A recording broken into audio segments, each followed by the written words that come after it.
CIMAC Radio presenta La Nube Violeta, un espacio de difusión, reflexión y propuestas para transformar el algoritmo. La Nube Violeta. Hablemos de educación digital, riesgos en Internet y medidas de prevención ante la violencia digital. La Nube Violeta. Una mirada violeta a las TIC. Por espacios digitales seguros para todas. Hola, buenos días. Mi nombre es Isabel Chavarría. Les doy la bienvenida a un capítulo más de La Nube Violeta, agradeciendo siempre el espacio que nos brinda CIMAC Radio. Y bueno, en esta ocasión nos vamos a platicar de un gran tema que es la parte psicológica de toda la violencia digital. Y pues como saben, en capítulos anteriores hemos estado hablando de violencias muy específicas que le suceden tanto a las mujeres en específico como a las niñas, niños y adolescentes. Entonces, pues bueno, tenemos algunos fenómenos como el ciberbullying, el child grooming, del cual nos platicaba en el capítulo anterior nuestra compañera Dania. Y pues la idea también de este capítulo es también comprender más allá también de las características para identificar la violencia digital, entender la parte psicológica y cómo nos pueden afectar, ¿no? En general pues las violencias en el espacio digital. Y tenemos a dos grandes invitadas el día de hoy. Les damos la bienvenida. Invitamos a dos grandes psicólogas. Ellas ambas han estado pues en la lucha contra la violencia digital, impulsando también la ley Olimpia. Y pues bueno, la primera de ellas es Ivonne Molotla Gutiérrez. Ella es licenciada en Psicología del Instituto de Investigación de Psicología Clínica y Social, donde realizó la maestría en Psicoterapia Psicoanalítica Individual de Adolescentes y Adultos y lleva 16 años de experiencia en la consulta privada. Es defensora digital por el Frente Nacional para la Sororidad. Como les decía, ella es parte de Defensoras Digitales y ha sido acompañante terapéutico a mujeres de víctimas de violencia.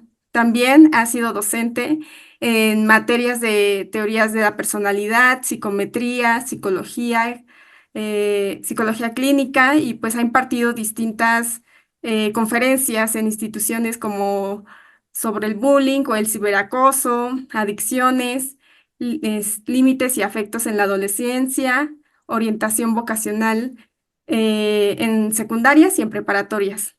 Y bueno, pues también ha participado en el programa de inducción universitaria de la UNAM, Coajimalpa.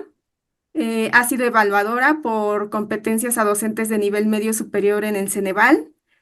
Ha impartido programas de radio en cápsulas de salud mental y es creadora de la página de Mujeres del Poniente, que si las pueden seguir en Facebook estaría súper. Y buscan visibilizar la violencia de género en el poniente de la Ciudad de México. Bienvenida, Ivonne. Muchas gracias. Mucho gusto por estar aquí. Gracias. Y bueno, pues también tenemos a otra invitadaza también. Ella también es parte de Defensoras Digitales. Ella es Mayra Daniela Martínez Cruz. Ella es psicóloga feminista, egresada de la Facultad de Estudios Superiores Iztacala de la UNAM. Ella fue voluntaria en la comisión 123 por nosotras de la organización FEM-XFEM o FEM por FEM, ¿verdad? Destinada al acompañamiento de mujeres víctimas de violencia y voluntaria en la Asociación de Psicólogas Feministas Orese. Ella cuenta con un diplomado en perspectiva de género para el trabajo en comunidades educativas por parte del SIGU y la de GACO. Ella estuvo ahí como en la formación de talleristas para la igualdad de género y la no violencia en la UNAM. Cuenta con el diplomado de psicología forense en el ámbito penal por parte de la UNAM, de la FES Iztacala. Es cofundadora de la sociedad cooperativa REVI, Revolución Iridiscente, que también si pueden síganlos en Instagram, y que brinda acompañamiento psicológico accesible para mujeres, personas de la diversidad sexual y público en general. Es psicoterapéutica especializada en violencia de género, dependencia emocional y relaciones de pareja, y es certificada también como defensora digital del Frente Nacional para la Sororidad y pues también actualmente es conferencista, tallerista, es generadora de conversatorios, grupos de apoyo y todo este espacio de acompañamiento comunitario. Y finalmente pues es creadora de contenido en redes sociales. Actualmente también es maestrante en la intervención psicológica por parte de la UNAM. Muchas felicidades, Mayra. Muchas gracias por la bienvenida tan cálida, Isa. Bueno, pues sean bienvenidas, chicas. El día de hoy vamos a hablar de un tema pues un poquito complejo porque en la sociedad como que la gente no lo toma a veces tan en serio. Sobre todo anteriormente, ¿no? Creo que también el trabajo que personas y activistas como ustedes también han realizado es sensibilizar más sobre estos temas y hoy en día quizás sí podamos ver algún pequeño cambio de que la percepción ya no es la misma, ¿no? Pero aún así, la violencia digital a veces es un poco minimizada en cuanto a sus consecuencias, sobre todo sus consecuencias psicológicas. Cuando te sucede algo en internet, de repente dicen, pues solo bloquéalo o o ignóralo, haz otra cuenta, etcétera, ¿no? Pero implica un montón de cosas más allá, ¿no? Sobre todo en nuestras mentes y en nuestra salud mental. Entonces, qué nos pueden platicar ustedes acerca de cómo afecta en general la violencia digital en la parte psicológica? Bueno, Pues, pues adelante. ¿quién decide? Adelante. Pues principalmente de las secuelas psicológicas que presentan las víctimas al llegar a ya sea consulta o buscar ayuda, pues sí se encuentran con grandes niveles de ansiedad, ¿no? Presentan ataques de pánico, trastornos de estrés.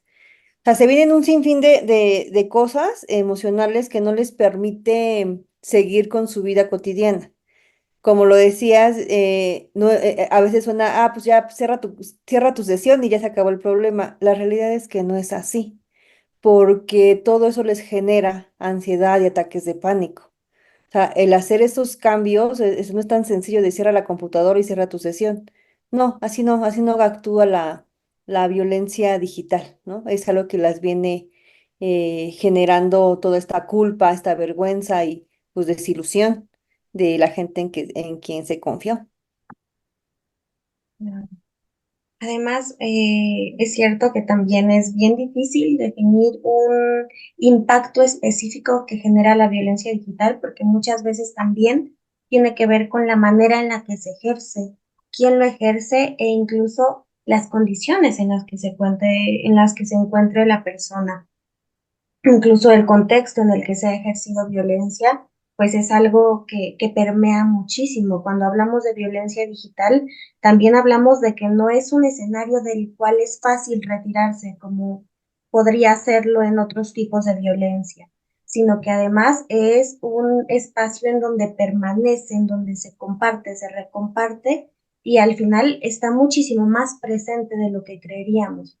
Como dice Ivonne, además de estas consecuencias psicológicas como la ansiedad, el estrés, pues depende mucho de la vida de la persona y cómo tenga sus círculos. Depende también de lo cultural, de cómo se hable del tema, del cómo lo reciba la familia, del cómo lo comparta con sus personas más cercanas. Desde luego hay afectaciones en su vida social, en sus círculos sociales e interpersonales, en sus relaciones de pareja muchas veces, la relación con los padres, con los amigos e incluso en situaciones laborales. Y podemos pensar que esto está ligado más a lo social, pero definitivamente tiene un impacto en lo psicológico, en lo cognitivo, en el cómo nos percibimos, en el cómo comenzamos a autopercibirnos también después de que se vivió ese tipo de violencia, en los pensamientos que llegan de manera constante.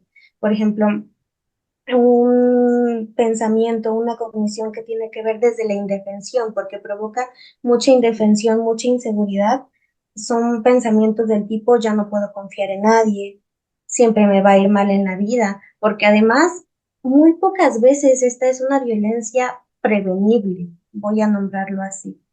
porque también es cierto que viene de quienes menos lo esperamos, de quienes más confiamos. Y entonces, al sentir que no tenemos esas herramientas para limitarlo, para frenarlo, pues también nos sentimos sumamente vulnerables, sumamente indefensas también de ese modo. Y entonces los pensamientos también afectan en nuestra autopercepción, en cuánto valgo, en si esto me define o no me define, y desde luego que eso va ocasionando secuelas en nuestro desarrollo, provoca falta de motivación también. Nos retiramos de espacios que antes nos pertenecen, por ejemplo, el espacio virtual, el ya no poder usar mis redes sociales como antes lo hacía, el ya no sentirme segura comunicando, grabando una historia, subiendo un post. Todo eso cambia y todo eso terminan siendo afectaciones y daños psicológicos y por supuesto que a nuestra vida y a nuestras metas. Sí, lo que Sí, mencionan es bastante importante. Eh, ¿Qué más agregarías, Ivonne? sí, que justamente es cómo dejan esta parte vulnerable a la persona, a la víctima, en enfrentar su vida cotidiana, porque ya nuestro mundo es así. Nuestro mundo es el mundo virtual y lo que ocurre aquí transita y trae esas secuelas en sus otros entornos, ¿no? Lo laboral principalmente y le va teniendo afectaciones económicas también. Sí, es muy importante lo que ambas mencionan porque pues justamente lo que mencionaba era que pues mucha gente cree que solo se da en el espacio digital, pero no tienen en cuenta que muchas de las cosas que se viven en la vida real las hacemos en la vida virtual y que, por ejemplo, ya todo el mundo ha trabajado en línea bueno, gran parte de la población ha trabajado en línea o ha tomado una clase en línea o ha chateado, ha socializado en línea, ha hecho alguna compra en línea, entonces cualquiera de estas actividades las hacemos ya más recurrentes y es importante que recalcarlo, ¿no? A muchas veces los contactos que tenemos, también pueden ser nuestros vecinos, nuestras vecinas, entonces hay un entorno, pues en la vida real que traspasa hacia la vida virtual y por ende tiene esas consecuencias que, como bien lo mencionaba, Mayra, pues nos hacen replantearnos incluso cosas muy, muy valiosas como la confianza, ¿no? Que es algo que si tú lo rompes, una persona va a tener como muchas consecuencias en una persona respecto a su autopercepción, a su seguridad. Entonces, todo esto a veces no lo dimensionamos como tal. Son entornos en los que no nada más es hablar de que el espacio digital está allá y el espacio real aquí, sino que conviven, ¿no? Incluso durante el día vamos como oscilando entre, pues estoy en un espacio físico con mis amigos, pero voy a ver el Facebook, ¿no? O el TikTok. Entonces, pues estamos oscilando como que siempre entre esas, digamos, espacios. Y de alguna manera, pues la violencia digital es parte de ello, ¿no? Y sobre eso quería comentarles a quiénes afecta más la violencia, ¿no? Nosotros en capítulos anteriores hemos estado hablando mucho sobre la violencia sexual y nos gustaría que también ustedes complementaran esta parte de quiénes son las que viven mayor o los que viven mayormente la violencia sexual en los espacios digitales y qué consecuencias tienen sobre las víctimas. Pues definitivamente las mujeres, Isa. Ahí está también el primer informe de violencia digital que nos da una cifra, si no estoy equivocada, que cerca del 90% de las víctimas son mujeres y que también yo estoy completamente segura que no es una cifra fortuita, sino que también es una representación de la violencia de género que se vive y que es algo ahorita que hablabas sobre las tecnologías, es algo que olvidamos. Nos pintaron a las tecnologías como una herramienta, pero cada vez son más un espacio. Entonces, que se viva este tipo de violencia acá, pues no es para nada una sorpresa, sobre todo hablando de que es una representación también de la estructura que tenemos y que sobre todo esta estructura es disposicional para ejercer este tipo de violencias. Sí, justamente también lo vemos en la consulta, ¿no? O sea, yo de todo este tiempo que veo, que voy acompañando procesos de violencia digital, pues no me ha llegado ningún hombre con el tema de acompañarlo para que haga la denuncia o por dónde moverse, etcétera. La consulta que yo he brindado siempre ha sido a mujeres, porque justamente se vienen presentando con esa, y es más, ni siquiera llegan por violencia digital, llegan manifestando otros síntomas, y ya cuando uno en sesión vas escarbando y vas encontrando qué es el origen, pues viene toda esta parte de pues la difusión de sus imágenes y toda la vergüenza que les trae consigo. Claro. Y además, ay, perdón, Isa, Sí, es no, que posible nombrar casos de hombres, pero más por la difusión y lo polémico que ha sido, ¿no? Como que los medios de comunicación le han dado todo el ojo a esos casos muy específicos y bueno, eso también ya es una señal de que algo ocurre ahí, pero como dice Ivonne, muchas veces no reconocemos que vivimos violencia digital, las mujeres no reconocen que viven violencia digital. A mí cuando empecé en esto de defensoras digitales, platicaba un poco con mis amigas y yo jamás ni enterada que alguna de ellas había vivido violencia digital. Y ya escarbando, bueno, resulta que sí, y resulta que ocurre como todas las violencias, y cuando hablamos con mujeres, y nos damos cuenta de que todas las hemos vivido. E incluso esa dificultad para reconocerlo y que algo que ocurre también es que las víctimas lo atraviesan con mucha vergüenza, lo atraviesan en la intimidad, justo con este miedo de no querer que nadie se entere. Y creo que ponerlo al tema, hablarlo y visibilizarlo, también nos ayuda a identificar que no es algo de lo que nos tengamos que avergonzar, que no es algo que es nuestra culpa, que justo eso sea más importante de nombrar. No es tu culpa y puedes nombrar que viviste este tipo de violencia y podemos apoyar, podemos hacer algo al respecto. sí, que pues es muy importante que tengamos en cuenta eso, ¿no? Digo, los datos dicen que más del 90% de las víctimas o de las sobrevivientes a esta violencia son mujeres. Y, y pues es importante, ¿no? O sea, pues es un poco impactante el saber que no han llegado a ustedes o al menos a Ivonne casos de hombres. Digo, sonaría lógico en un mundo patriarcal en el que los hombres casi no atienden su salud mental, pero aún así, pues no deja de ser como que impactante, ¿no? El que te lo reafirmen y digan que pues no hay como que pacientes, ¿no? Que sean hombres que tengan esta disposición para aceptar tan siquiera pues problemas de salud mental. Y pues aunado a ello, pues también Mayra nos platicabas de los estereotipos, de todo esto de todas estas percepciones, de que hay una representación también estructural en la que pues también pues influye mucho, ¿no? En el contexto de la violencia digital y un poco más hablando hacia los estereotipos sobre la violencia en general, ¿no? Los estereotipos de género. em, Antes se hablaba de la publicidad, ¿no?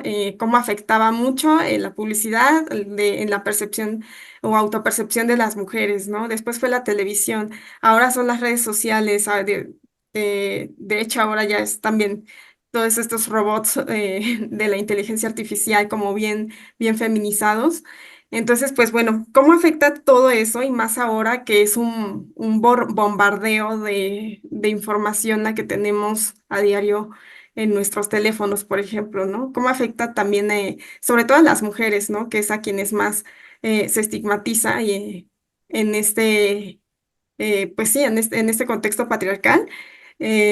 ¿Cómo les afecta a ellas? ¿Cuál es esa dimensión en la que pueden quizás sentirse que no son lo suficiente dentro de ese mundo idealista de las redes sociales? Pues principalmente en esta parte del estereotipo de género en esta vida diaria. Por ejemplo, en las mujeres, pues siempre está ligado como esta parte de la maternidad, del trabajo doméstico, del cuidado hacia otras personas, de que somos sensibles, intuitivas, dependientes, etcétera. y el hombre siempre con esta parte de protectora, sí maximizando su masculinidad, pero caen en esa parte agresiva y violenta. Entonces, cuando una mujer, porque al final aquí estamos jugando algo bien importante, o sea, todos tenemos sexualidad. Entonces, cuando nos mostramos como mujeres en esta parte sana, esperada en la vida adulta de nuestra sexualidad, el cómo cuando sale una imagen tuya, finalmente es como tacharla, o sea, como minimizar o más bien aplastar como esa feminidad, ¿no? O sea, como una mujer está teniendo satisfacción por su sexualidad. Entonces, si tú eres madre, si tú eres profesionista, si, o sea, es como, o sea, tú no deberías sentir placer.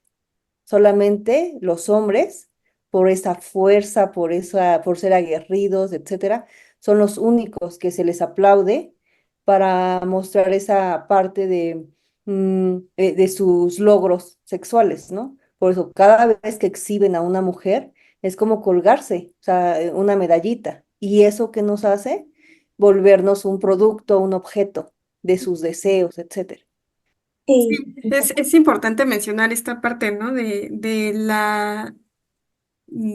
cómo históricamente hemos tenido ese discurso de cuerpos, objetos, este, mercancía. Entonces, pues es importante recalcarlo que lo menciones, Ivonne. ujú. Y que además los estereotipos de género influyen de una manera brutal, porque yo diría que construyen todas nuestras creencias, construyen nuestras creencias más profundas y lo hacen también arraigado atravesadas por la misoginia, por violencia estética, por violencias simbólicas y que también diría yo que muchas veces se da forma a un odio profundo a nosotras mismas como mujeres, ¿no? Como em, hasta cierto punto un rechazo de quienes somos porque no somos lo que se espera y que es muy difícil que seamos pensando en que son muchas las exigencias o que también tendemos a ir hacia la complacencia de un mundo que es esencialmente androcentrista. Entonces, definitivamente nos pone en un cuestionamiento bastante difícil. Y lo mismo ocurre, esto que ocurre fuera del espacio digital se maximiza dentro del espacio digital, ¿no? Porque además, como tú dices, Isa, la información es muchísima, las comparaciones también pasan todo el tiempo y que muy pocas veces como mujeres también tenemos esa libertad de mostrarnos y de usar ese espacio digital para, pues para nosotras, que también en gran parte de las situaciones y por las mismas plataformas digitales que lo propician, nos volvemos consumo. Se vuelve a repetir y a distribuir ese discurso de la mercantilización del cuerpo, de cómo debemos ser estéticamente, de cómo debemos de comportarnos. Entonces, este mensaje que ya estaba bien arraigado en nuestra estructura, encuentra en los espacios digitales, en las plataformas digitales, en todas las redes sociales, un medio de difusión masiva. Y eso creo yo que sí es bastante peligroso. Sí, porque potencializa todo, ¿no? Y bueno, sí me da como escalofríos pensar en que va tan rápido el avance tecnológico y que en un futuro, pues, se pueden compartir megas y megas de información en tan solo unos segundos, ¿no? Entonces, pues hacia allá vamos, pero vamos a dejar a la audiencia reflexionando un poco sobre el futuro. Vamos a ir a un corte. Vamos a regresar hablando de estos temas. También me interesa mucho saber de qué pasa con la niñez, que es un poco el tema, ¿no? Digo, también hay diferencias de género, ¿no? No es a veces hay violencias muy específicas en el espacio digital hacia las niñas, hacia las adolescentes. Y pues bueno, vamos a regresar hablando de ello. Mientras vamos a un corte, no sin antes agradecer a CIMAC Radio y a Violeta Radio por el espacio, y pueden seguirnos en Facebook, que estamos como Violeta Radio, en Twitter también, Violeta Radio-FM, nos pueden sintonizar en el 106.1 FM de la radio aquí en CDMX. Y pues también si se perdieron de algún capítulo en la cuenta de CIMAC Radio pueden buscar el programa en Spotify y en SoundCloud. Estamos como CIMAC Radio. Entonces, bueno, volvemos en un momento. La nube violeta. La Ley Olimpia es un movimiento político feminista que busca que las mujeres estemos seguras también en Internet. Surgió a partir del caso de la activista Olimpia Coral Melo, nombrada en 2022 en la lista de las mujeres más influyentes del mundo por la revista Times y entre las 100 mujeres más poderosas de México de la revista Forbes. Su historia como sobreviviente de violencia sexual digital inspiró a otras mujeres a alzar la voz y hacer frente a una violencia que hasta entonces no era reconocida por el Estado. En el sistema patriarcal lo que no se nombra no existe, así que la lucha comenzó por reconocer y sancionar la violencia digital a través de un conjunto de reformas nombradas Ley Olimpia como parte del proceso de resignificación de la historia de Olimpia y todas las víctimas. Esta iniciativa reformó la Ley de Acceso de las Mujeres a una Vida Libre de Violencia y el Código Penal para reconocer y sancionar la violencia digital a nivel estatal y federal. Por ende, actualmente ya puedes denunciar ante el Ministerio Público a quien video grabe, audio grabe, fotografíe, imprima, elabore, divulgue, comparta, distribuya o publique imágenes, videos o audios de contenido íntimo sexual sin tu consentimiento, aprobación o autorización. Es importante recalcar que la Ley Olimpia solo aplica para personas mayores de edad y debe haber de por medio contenido íntimo sexual que dañe la dignidad e integridad de la víctima. A nivel federal el delito se llama violación a la intimidad sexual, pero puede variar el nombre de acuerdo al Código Penal de tu estado, así como los años de sentencia que van desde los 3 a los 8 años de prisión. Y puede agravarse hasta 12 años si la víctima es una persona con discapacidad o bien si la persona agresora es servidor público, tiene una relación de concubinato o relación sentimental, así como cuando se obtenga algún tipo de beneficio no lucrativo, cuando se haga con fines lucrativos o cuando la víctima atente contra su propia vida a consecuencia de este delito. Que te graben sin consentimiento o compartan el pack ahora es un delito. Nuestros cuerpos desnudos no son para tu diversión en Internet. No seas cómplice. Rompe la cadena y no compartas contenidos sexuales sin consentimiento. Ni porno ni venganza, la Ley Olimpia avanza. En CIMAC Radio queremos escucharte. Comunícate con nosotras al 55 60 60 55 71 55 60 60 55 71 y déjanos conocer tus opiniones sobre nuestra programación. CIMAC Radio, periodismo con perspectiva de género. ¿Sabías que es posible eliminar el contenido íntimo a través de los motores de búsqueda de Google? Sí, Google dispone de una herramienta que permite a sus usuarios y usuarias eliminar fotos o datos personales y explícitos filtrados a través de su motor de búsqueda. Para solicitar la eliminación del contenido, es necesario que puedas dirigirte a la página de soporte de Google. En el buscador puedes poner cómo quitar de Google imágenes personales íntimas explícitas. Para que Google pueda considerar quitar tu contenido de su buscador, debes cumplir con los siguientes requisitos. Que en las imágenes aparezcas tú o la persona que representas en un acto sexual o en una situación íntima o de desnudez. Que tú o la persona que representas no haya dado consentimiento para las imágenes o el acto que se hicieron públicos. Que las imágenes se hayan puesto a disposición en línea sin tu consentimiento o que en la actualidad no estés recibiendo pagos por este contenido. En línea ni en ningún otro lugar. Recuerda que las plataformas en las que se venden estos contenidos son mercados de explotación sexual que no benefician el empoderamiento de las mujeres. ¿Cómo solicitar que se quiten imágenes personales, explícitas o íntimas de la búsqueda de Google? Tú o tu representante pueden enviar una solicitud a través de esta página en donde aparecerá un botón azul que dice cómo iniciar una solicitud de eliminación. A continuación, se te redirigirá a un formulario en donde te solicitarán varias respuestas, entre ellas, el motivo por el que estás solicitando que se elimine tu contenido. Puede ser que el contenido incluye material sexual o imágenes de desnudos. El contenido incluye tu información personal. El contenido está en un sitio con prácticas de eliminación abusivas o el contenido muestra a una persona menor de 18 años. A partir de aquí se te solicitarán varios datos, incluyendo los enlaces y las pruebas. Recuerda que para este proceso es muy importante contar con las pruebas necesarias, en este caso los URL o los links.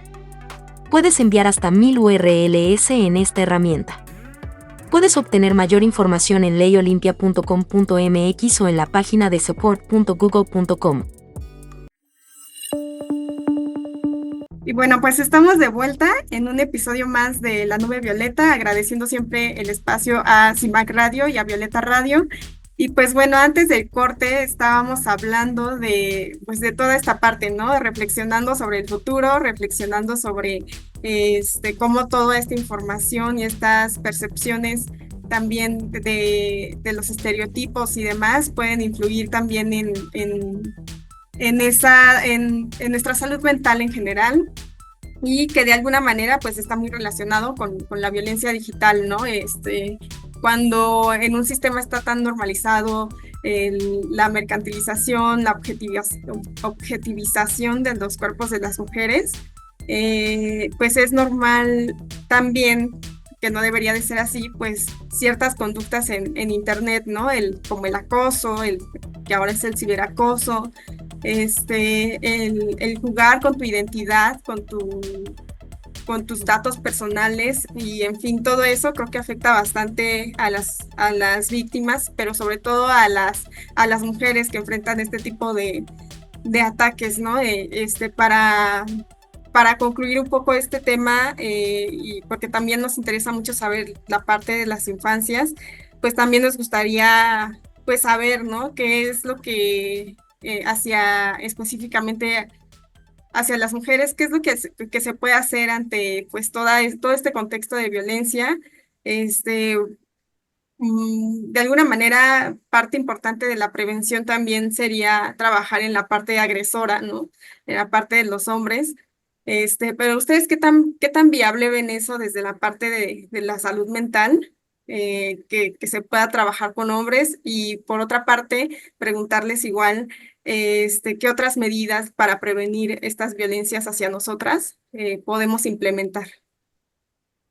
Pues mira, desafortunadamente en México, hasta que no tenemos un dolor, vamos al médico, ¿no? O sea, esa parte de la prevención en la salud física es un rollo, ¿no?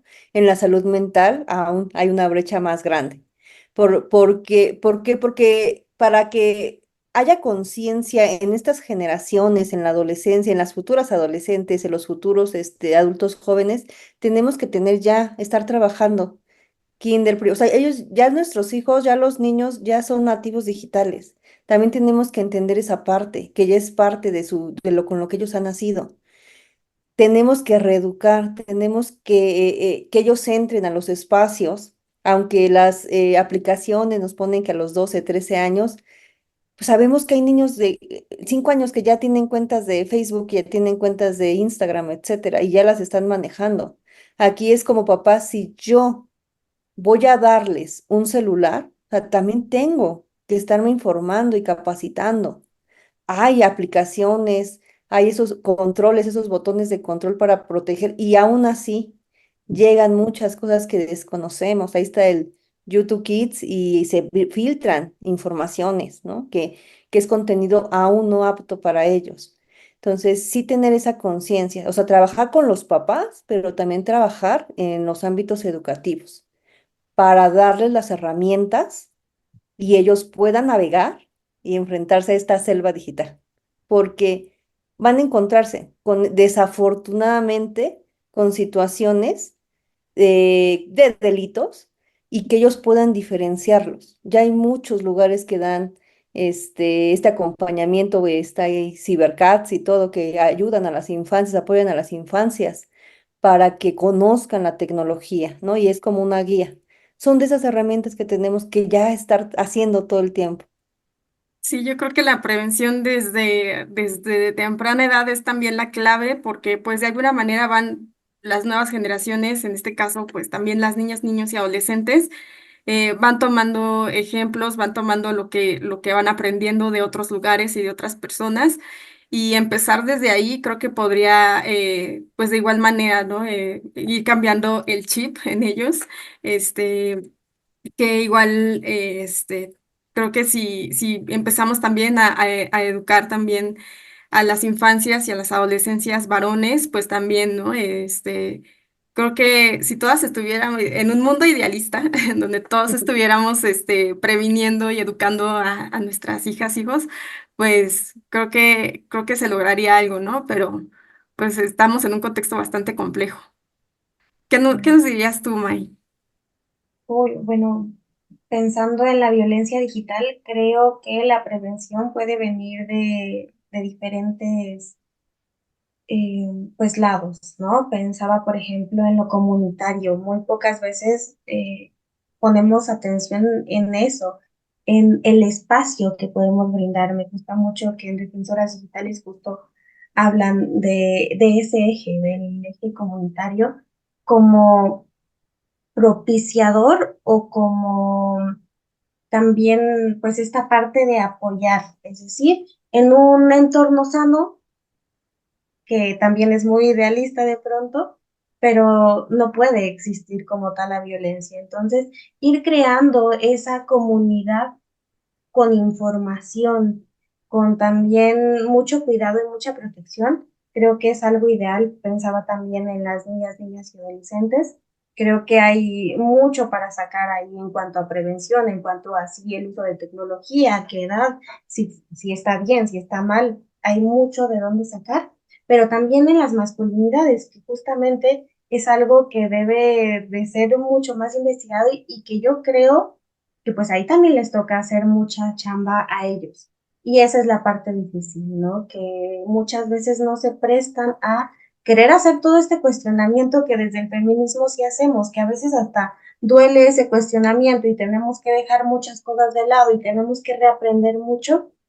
Bueno, también sería importante que ellos fueran haciendo esa chamba, sobre todo porque sí hay datos de que la violencia crece mucho ahí, nace mucho en esta precariedad, de pronto lo nombran algunos teóricos de las masculinidades, en este miedo e incluso en los mismos estereotipos de género que existen para con los hombres, esta exigencia de ser fuerte, de ser poderoso, estas relaciones de poder con las que constantemente están exigiéndose y que además duelen.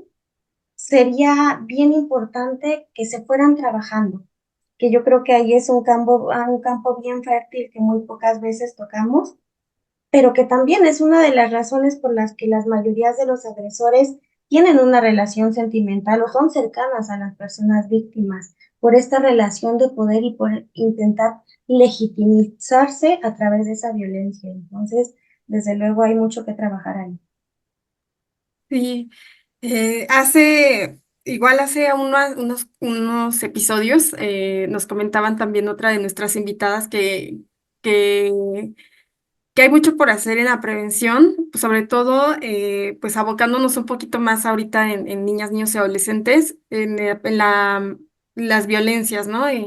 No es lo mismo el número de incidentes de suplantación de identidad en adultos mayores o en robo de sus tarjetas de crédito y demás, que en personas jóvenes, ¿no? En personas jóvenes generalmente viven otro tipo de violencias, como más amenazas, más ciberacoso, hostigamiento. Y en el caso de la niñez nos platicaban que pues lo más común son como el ciberbullying, el grooming, ¿no? Que también pues es esta relación de confianza que establece un mayor de edad con un menor de edad como para otros fines, ¿no? Pueden ser varios, pero es básicamente el establecer esa confianza a través de la mentira, ¿no? Con un menor de edad. Entonces, está ese fenómeno, está otra violencia que también es la amenaza, ¿no? Y últimamente también la Red por los Derechos de la Infancia en México, la Redim, ha sacado artículos de que son miles de niños en México que están siendo víctimas se me fue la palabra, pues como la cooptación de menores para organizaciones criminales. Entonces, eso se da mucho a través de videojuegos, o entonces donde a veces pueden chatear y juegan entre amigos y, en fin, hay varios juegos en los que también son muy sádicos y los niños que entran ahí también son blanco fácil para estas organizaciones. Entonces, ¿Qué violencias dirían que ustedes que son como las más comunes en esta población de niñas, niños y adolescentes? ¿Y cuáles serían como las consecuencias principales a nivel psicológico? Yo en lo personal no trabajo con niños, niñas y adolescentes, pero creo que es bien importante reconocer que tanto las infancias como las adolescencias tienen que ser cuidadas. Y de ahí, y justo es una de las razones por las que para mí es muy difícil trabajar con infancias y adolescencias, porque también hay que poner el ojo entonces en los cuidadores, en las cuidadoras e involucra un trabajo constante con ambas partes. Reconocer que tienen que ser cuidadas las infancias y las adolescencias porque también se encuentran en una situación de vulnerabilidad, porque no tienen los mismos recursos con los que cuenta un adulto, tanto para trabajar con sus emociones, para trabajar con sus pensamientos, incluso para reconocer y comprender muchas de las experiencias que viven. Entonces, pues poner más el ojo ahí creo que sería algo importante.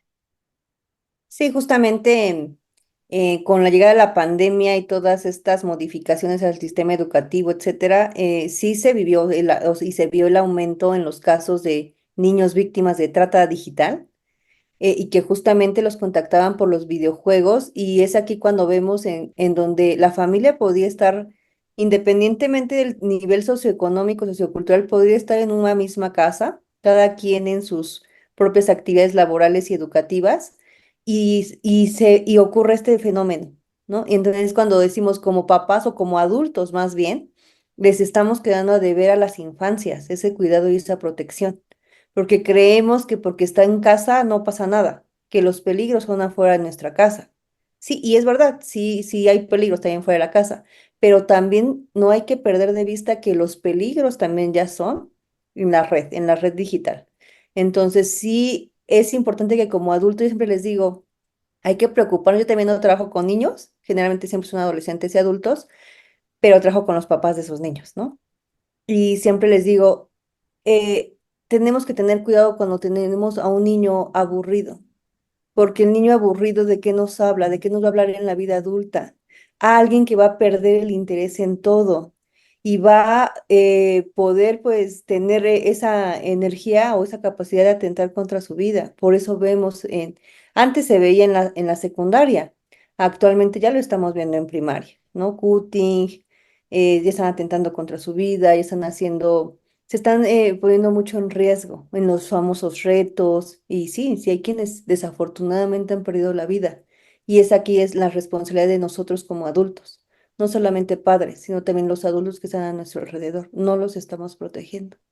Sí, tocaste un punto bastante importante que es pues toda esta parte del suicidio, de que ha ido en aumento y que justo se potencia más, yo creo, desde mi percepción con las tecnologías, ¿no? A través de los retos en TikTok, a través de estos grupos que existen en Telegram, en Instagram, que a veces incluso son liderados por gente adulta, pero nadie lo sabe. Entonces, hay un montón de cosas que están sucediendo con las tecnologías y la verdad es que sí es un poco preocupante, ¿no? Hablábamos de prevención hace unos momentos, pero estamos ante un contexto bien desafiante y bueno, pues es importante, ¿no? Que como decíamos al principio de este bloque, la prevención, el hablar con padres, madres de familia, con todos los involucrados, ¿no? En las escuelas, con la familia, con las personas dentro de nuestros amigos, de nuestro círculo social, ¿no? Es bastante importante. Y pues bueno, vamos a hacer un pequeño corte, pero vamos a regresar justo cerrando este tema y también para que nuestras invitadas nos platiquen un poquito más sobre ellas y sobre lo que hacen. Y bueno, pues vamos a poner aquí una cápsula que esperemos que les sirva bastante para poder identificar las violencias en niñas, niños y adolescentes. No sin antes, pues también mencionarles las redes sociales de Violeta Radio. Estamos así en Facebook, en Twitter como Violeta Radio-FM, en Instagram también como Violeta Radio-106.1 FM, y pues nos pueden escuchar a través de la página web, que es www.violetaradio.org. Y bueno, pues en un momento volvemos.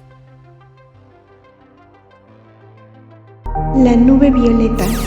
El child grooming es un comportamiento que implica conductas como la manipulación y el acecho por parte de una persona adulta que establece relaciones de confianza con un menor de edad a través de Internet. Este tipo de relaciones son falsas, ya que las personas adultas mienten a través de perfiles e información falsa acerca de su verdadero nombre o edad para ganarse la confianza de las niñas, niños o adolescentes y así involucrarlos en actividades sexuales como la pornografía infantil o el abuso sexual. Una vez establecida la confianza, las personas adultas pueden solicitar contenidos íntimos e incluso encuentros personales. Además, suelen valerse del chantaje, las amenazas y la posición de poder que ejercen sobre menores de edad para obtener fotografías o videos íntimos. Algunas de las conductas de las personas agresoras con las niñas, niños y adolescentes son el aislamiento de sus víctimas, la valoración de riesgos a través de preguntas sobre su familia, hábitos en Internet, uso de dispositivos digitales, sus gustos o preferencias, conversaciones sobre sexo y peticiones de tipo sexual. El child grooming es una conducta de riesgo que puede derivar en encuentros físicos y otras conductas violentas, y delitos contra las niñas, niños y adolescentes tales como la pornografía infantil, la corrupción de menores, el abuso sexual, secuestro, desaparición, lesiones y otras. Para prevenir que tu hijo o hija sea víctima del child grooming, es importante establecer relaciones de confianza con los menores para que puedan solicitar ayuda en caso de sentirse incómodos en espacios digitales, hablar sobre el uso responsable de las tecnologías y educación afectivo-sexual, usar herramientas de control parental para bloquear, controlar o limitar contenidos para menores de edad en Internet, configurar aplicaciones móviles que permitan hacer uso de versiones para niños o restringir contenidos no aptos para menores de edad y dar seguimiento a sus hábitos en Internet. En CIMAC Radio queremos escucharte. Comunícate con nosotras al 55 60 60 55 71, 55 60 60 55 71 y déjanos conocer tus opiniones sobre nuestra programación. CIMAC Radio, periodismo con perspectiva de género. La nube violeta.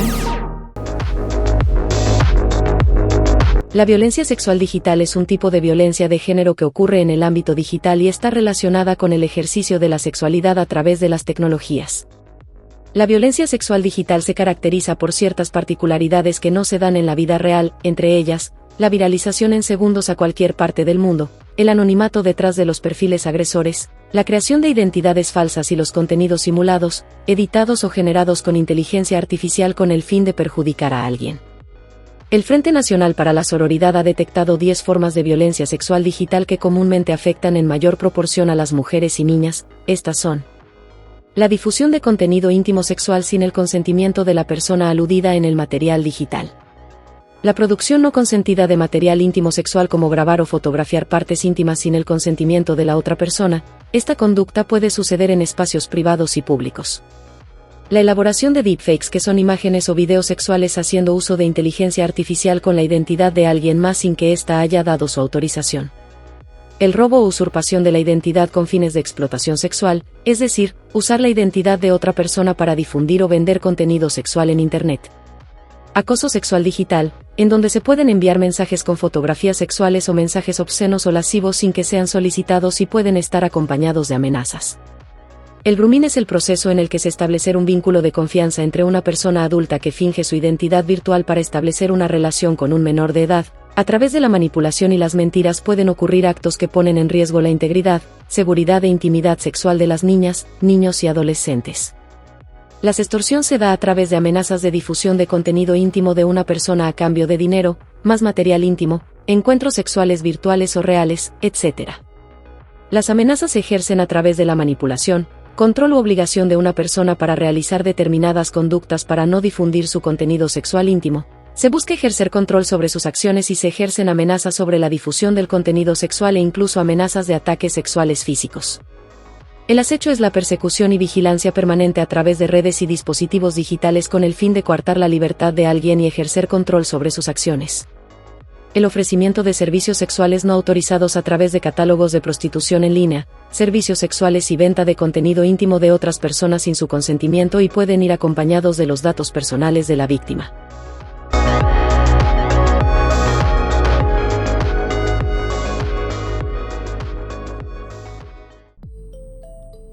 Bueno, ya estamos de vuelta aquí en un episodio más de La Nube Violeta. El día de hoy pues estamos platicando con nuestras grandes invitadas de lujo, dos grandes psicólogas sobre pues toda la parte de salud mental y toda la parte pues de cómo se dan las distintas violencias en el espacio digital, pues desde un punto de vista psicológico.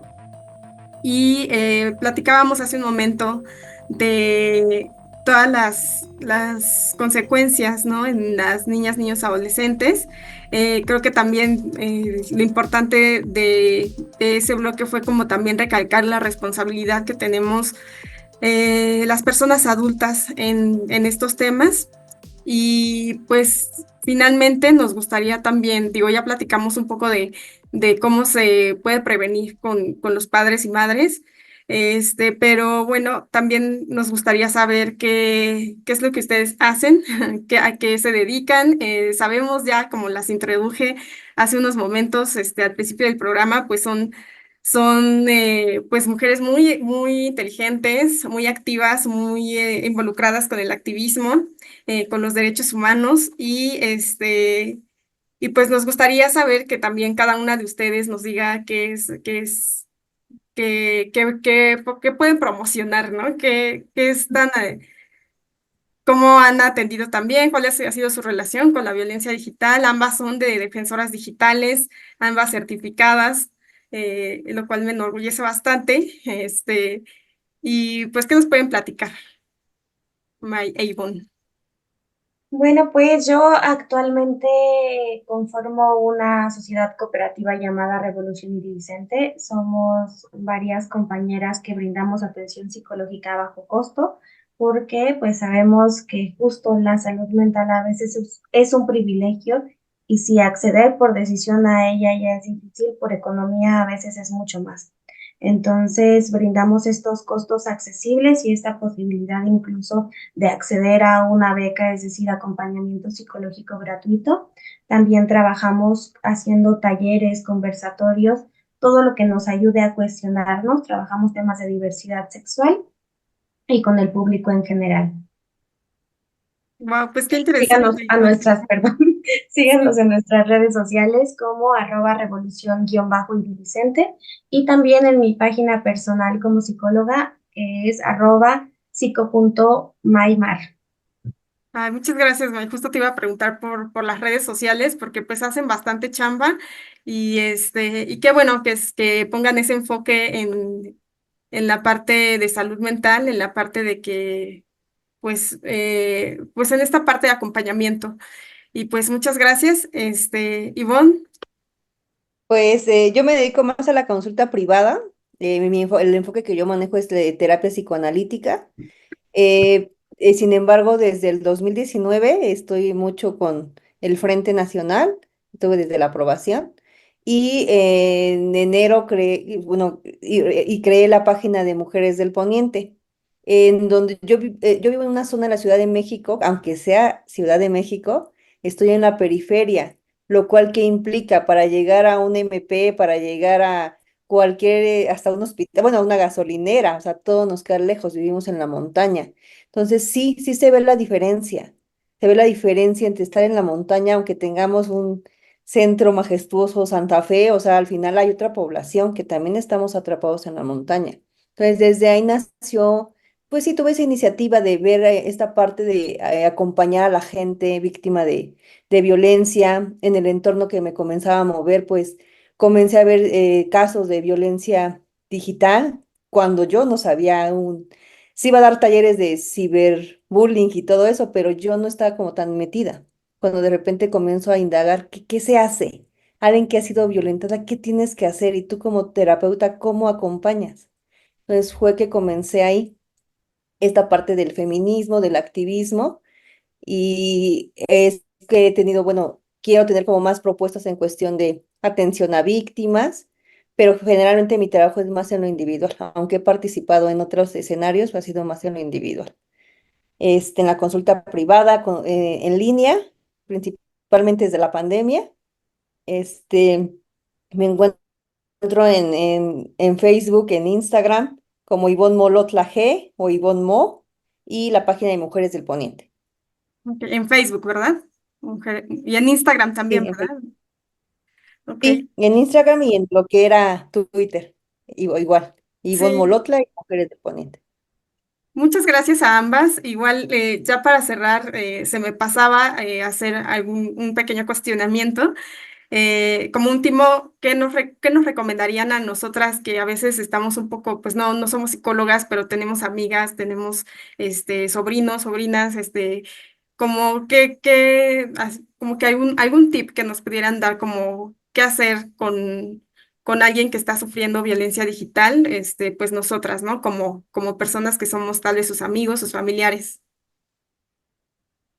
Bueno, en primer lugar, yo creo que va a ser bien importante reconocer que una persona está confiando en ti, que se está vulnerando contigo, y entonces la mejor herramienta que podemos tener como personas normales, voy a decirlo, es la escucha sin juicio, la escucha sin estigma, brindar ese espacio para que la otra persona incluso se pueda desbordar emocionalmente contigo, va a ser muy importante. Sí, y también dejarles este espacio más allá de la profesión, de somos mujeres y de que hay confidencialidad y no hay juicio sobre todo, porque finalmente todas podemos ser víctimas de violencia digital y esta parte les ayuda muchísimo para sensibilizarlas y vienen ellas con una confianza rota, entonces que confíen en alguien más es difícil y si esa persona soy su hermana, soy su mamá, soy su prima, soy su amiga, pues va a ayudar muchísimo para que ellas decidan qué hacen en el proceso. Bueno, pues eso es muy importante para nuestra audiencia. Queríamos igual que nos los dijeran ustedes como psicólogas. Y pues les agradecemos muchísimo que hayan estado el día de hoy pues en este episodio especial de salud mental y violencia digital. Y pues muchas gracias también a CIMAC Radio y síganos también en el Facebook de Red Mexicana de Prevención a la Violencia y Revolución Iridiscente y Mujeres del Poniente. Entonces, pues nos despedimos. Muchas gracias. Nos vemos en un episodio más de La Nube Violeta. Gracias, chicas. ¿Sabías que la Red Mexicana de Prevención a la Violencia propuso una iniciativa legislativa sobre educación digital? Esta propuesta consiste en reformar diversos artículos de la Ley de Educación y la Ley de los Derechos de las Niñas, Niños y Adolescentes con el fin de garantizar 4 puntos prioritarios. Garantizar el derecho de acceso universal a Internet para todas las niñas, niños y adolescentes.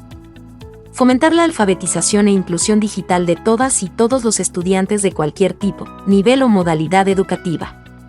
Prevenir la violencia digital y fomentar el uso responsable y seguro de las tecnologías. Proteger la privacidad y el derecho a la protección de datos personales de las niñas, niños y adolescentes. Visita el sitio web Red Mexicana de Prevención a la Violencia.org para mayor información. Todas y todos podemos construir espacios digitales seguros.